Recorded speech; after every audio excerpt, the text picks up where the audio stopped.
élèves de la première année baccalauréat sciences mathématiques et sciences expérimentales, bonjour.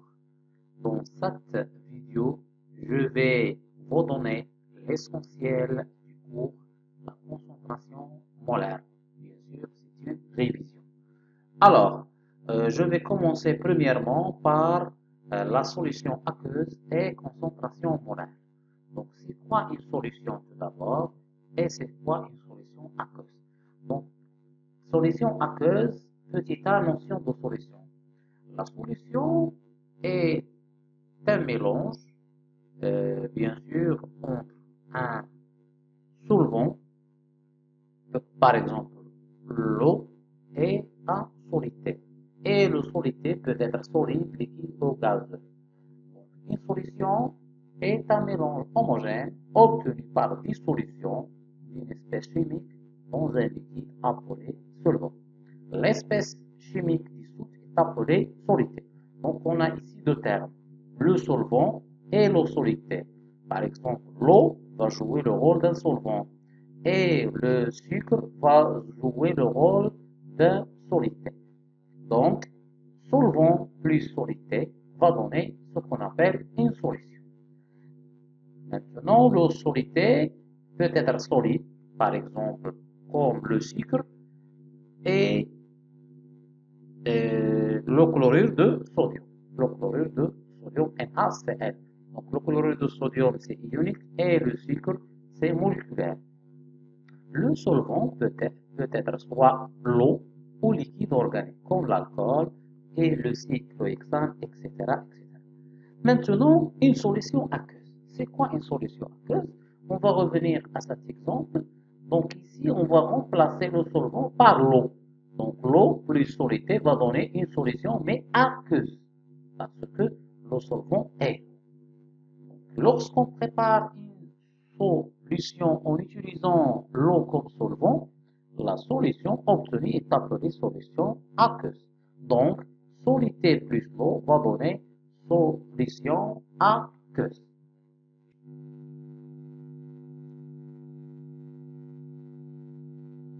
Maintenant, exemple. En dissolvant quelques cristaux de chlorure de sodium NaCl dans l'eau, on obtient un mélange homogène qu'on appelle solution aqueuse de chlorure de sodium. Pourquoi aqueuse? Parce que le solvant est l'eau. Maintenant, passons à la concentration molaire. C'est quoi la concentration molaire? C'est tout simplement la quantité de matière de cette espèce, de l'espèce chimique, dans un litre d'une solution. Donc, je répète, la concentration molaire d'une espèce chimique en solution est égale à la quantité de matière de cette espèce présente dans un litre de solution. Elle est donnée par la relation C égale à N sur V. Donc, N sur V. C'est quoi le N? N étant la quantité de matière de l'espèce chimique X. En mol, bien sûr, elle est exprimée toujours en mol. Et le V, c'est le volume de la solution en litres. Et C, bien sûr, c'est la concentration molaire en mol par litre.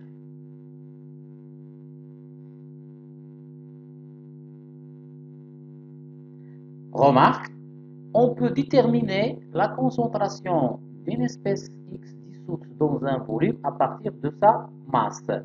On sait que C égale à N sur V, or N égale à petit n sur grand N, donc le C égale à le M sur le petit m sur grand N fois V. Bien sûr, le petit m c'est la masse et le grand M c'est la masse molaire. Maintenant, on va passer à un exercice d'application. On dissout une masse M égale 9 g de glucose, C6H12O6 dans l'eau distillée. La solution obtenue a un volume V égale à 100 ml. Donc, puisqu'on a l'eau, donc on va parler ici de la solution aqueuse. On donne la masse molaire de glucose égale à 180 g par mol. Calculez la concentration molaire en glucose de la solution préparée.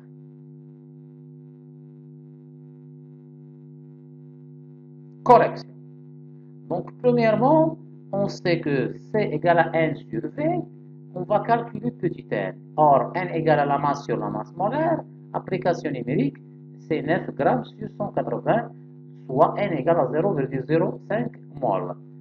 Alors, et par suite, la concentration C égale à 0,05 sur 0,1, c'est 0,5 mol par litre. Voilà la correction de l'exercice d'application, donc c'est simple. Passons maintenant à la concentration massique. Donc, on a deux types de concentration. On a la concentration massique et la concentration molaire. Donc, la concentration molaire, c'est la quantité de matière sur V. En revanche, la concentration massique, c'est la masse sur V. Donc, la concentration massique est définie par la relation Cm égale M sur V. Donc, ici, on ajoute le petit m.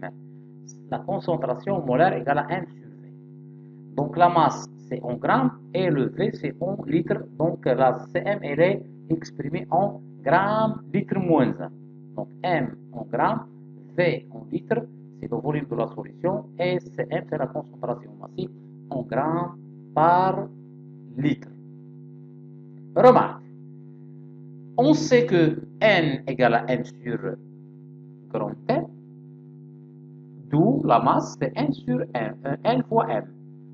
Alors, le Cm égale à la petite n fois grand M sur V. Et à quoi est égal le N sur V? Le N sur V ici, qui figure ici, c'est C. Et par suite, la concentration Cm égale C grand C fois M. Voilà une relation qui relie les deux concentrations, à savoir la concentration massique et la concentration molaire. Regardez ici pour prendre cette relation par cœur. On a le Cm, donc j'écris le C ici, et ce petit m, je vais transformer en grand M. Le grand M étant la masse molaire du solide T, bien sûr.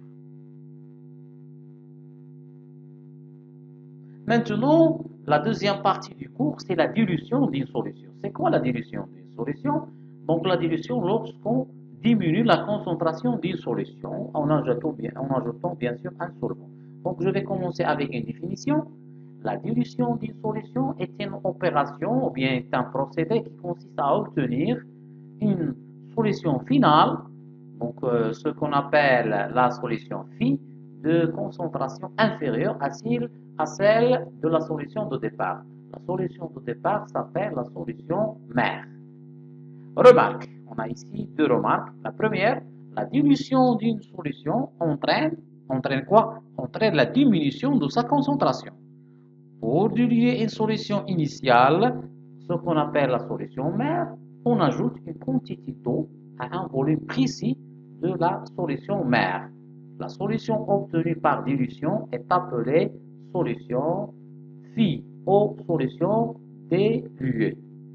Deuxièmement, relation de dilution. C'est une relation très importante. Donc, généralement, la solution diluée est obtenue par addition d'un certain volume d'eau à la solution mère. Soit CI, la concentration de la solution initiale, ce qu'on appelle la solution mère, et VI, son volume, et CF, la concentration de la solution finale. Solution phi et VF, c'est le volume final. Regardez ici, à quoi est égal le volume final? C'est VI plus le volume d'eau qu'on a ajouté. Au cours de la dilution, le volume augmente, la concentration diminue, mais la quantité de matière ne change pas. La quantité de matière reste constante. On a à quoi est égal le NI? Le NI, c'est la concentration CI fois VI. Et le NF, c'est CF fois VF. Or, on a dit que la quantité de matière reste constante, donc NI égale à NF. Donc, on va tirer que CI fois VI égale CF fois VF. Cette relation est appelée comment? C'est la relation de dilution. Cette relation est appelée la relation de dilution. Maintenant, on va définir ce qu'on appelle le facteur de dilution par la relation. Donc, c'est CI sur CF est égal à le VF sur VI. Donc, ce facteur n'a pas d'unité, bien sûr. Par exemple, lorsqu'on va trouver ce facteur égal à 10, ça veut dire qu'on a dilué 10 fois. Lorsque ce f égale à 20, ça veut dire qu'on a dilué 20 fois. Protocole d'une préparation de solution par dilution, c'est la dernière partie. Premièrement, la première étape, introduire la solution mère dans un bécher, comme vous voyez ici. Voilà le bécher. Donc, on va prélever à l'aide d'une pipette jaugée, voilà la pipette jaugée, rincer et de volume préalablement calculé. La solution mère, par exemple, on va prélever 20 ml, 20 millilitres. Donc, pourquoi on introduit la solution mère dans le bécher pour que la solution, la solution mère qui est préparée en un volume grand reste juste. La deuxième étape, verser la solution mère prélevée. Donc, cette solution qu'on a prélevée ici, on va bien sûr verser dans une fiole jaugée. Voilà la fiole jaugée, voilà là le trait de jauge de volume adapté. Par exemple, on a prélevé 20 ml et on veut préparer une solution de 250. Donc, on va ajouter 230 ml d'eau, bien sûr. La dernière étape, compléter la fiole jaugée avec de l'eau distillée jusqu'au trait de jauge. Jusqu'au trait de jauge. Voilà le trait de jauge.